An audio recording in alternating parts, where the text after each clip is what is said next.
I always get questions about how to research the UJS portal. I've been researching it so long, it's pretty much a no-brainer to me, but finding the records is one thing, and then researching the records is another, and then understanding them and evaluating them is something yet again.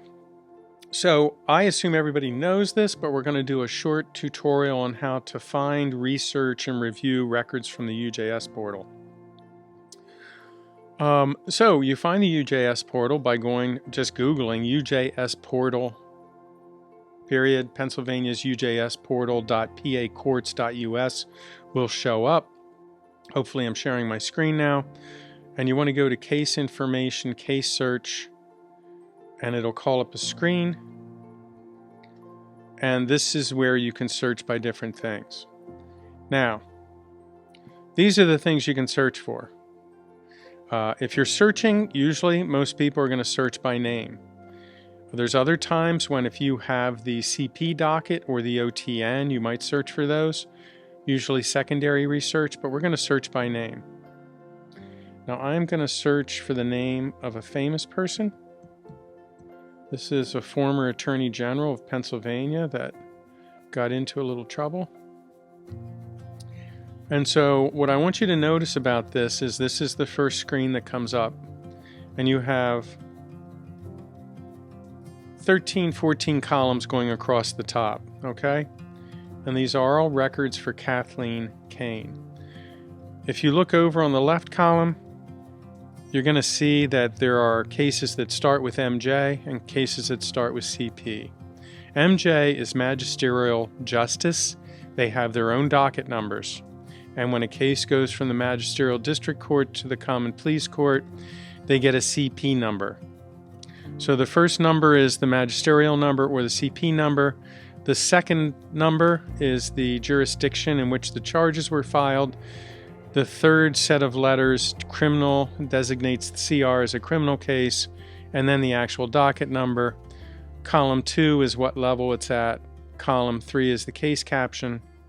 Column 4 is whether it's open or closed, the filing date.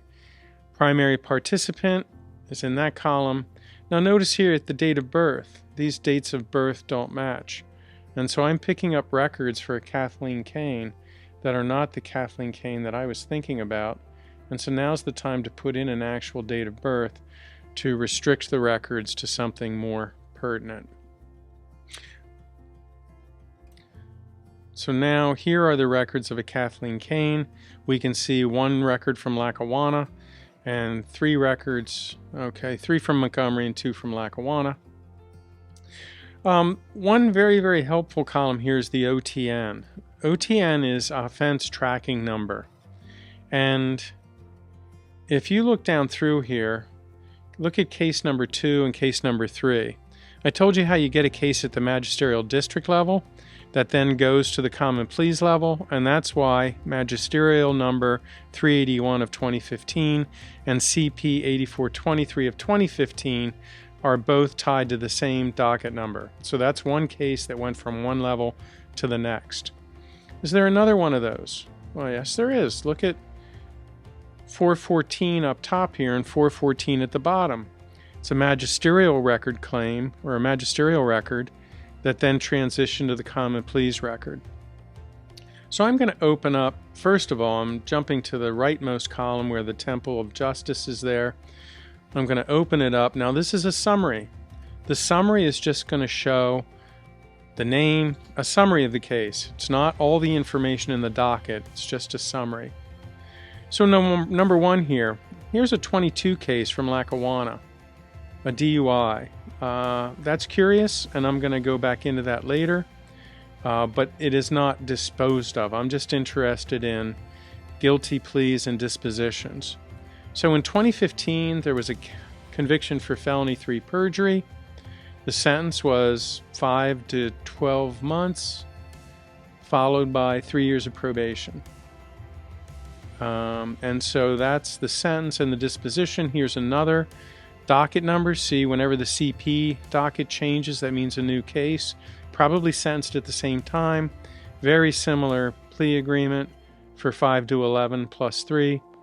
And so that takes care of those dockets 9032 and what was it? 6380-2. So that's why this is helpful. This is also where null pros dismissed, withdrawn would show up. Not that it matters. If there is a guilty verdict, a guilty plea, a plea of guilt to any misdemeanor or felony, we know it's going to need a pardon. But on this case, I want to go back and I want to jump into this DUI from 2022. And I'm actually going to take a look at the docket. So the docket has more information. It has every docket entry that the magisterial courts or the clerk of courts have entered into the computer as the result of a case. So here's the 2022 charge. It shows there was a preliminary hearing April 21st. Actually, the preliminary hearing was rescheduled numerous times until October 4th.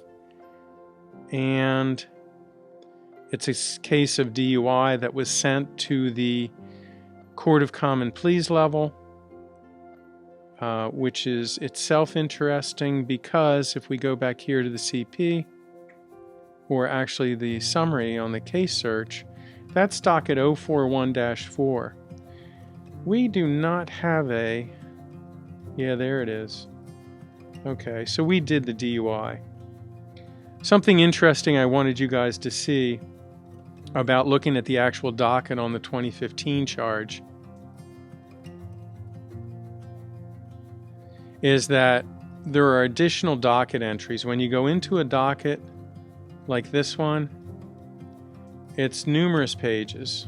In fact, this is going to be very long. This is every paper that was filed. This is a list of motions to revoke and increase bail.